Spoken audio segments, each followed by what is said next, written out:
গত ২ মাসে সরকার দেশ পরিচালনায় ব্যর্থ হয়েছে বলে অভিযোগ করেছেন এনসিপির আহ্বায়ক নাহিদ ইসলাম। শুক্রবার দুপুরে রাজধানীর ডিপ্লোমা ইঞ্জিনিয়ার ইনস্টিটিউটে সাবেক যুবদলের কেন্দ্রীয় নেতা ইসহাক সরকার সহ আরও অনেক নেতাকর্মী যোগদান করেন। ১২ ফেব্রুয়ারি নির্বাচনে দেশ পরিবর্তনের কথা বলে বিএনপি ক্ষমতার পালাবদল করেছে বলেও অভিযোগ তার।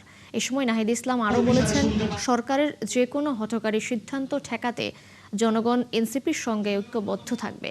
স্থানীয় সরকার নির্বাচন এবার তারুণ্যের জয় জয়কার হবে বলে যার নেতৃত্বে থাকবে এনসিপির এমন মন্তব্য করেছেন নাহিদ ইসলাম।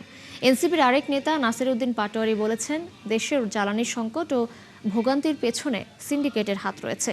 সরকার এই আগ্রাসন বন্ধ করতে না পারলে এনসিপি এই সিন্ডিকেট দমনে মাঠে নামবে বলেও হুঁশিয়ারি দেন তিনি। পরিবর্তন এবং সংস্কারের যে নতুন আকাঙ্ক্ষা তৈরি হয়েছে, বৈষম্য বিরোধী যে আকাঙ্ক্ষা তৈরি হয়েছে, সেই অনুযায়ী আমরা দেশকে ঢেলে সাজাতে চেয়েছিলাম।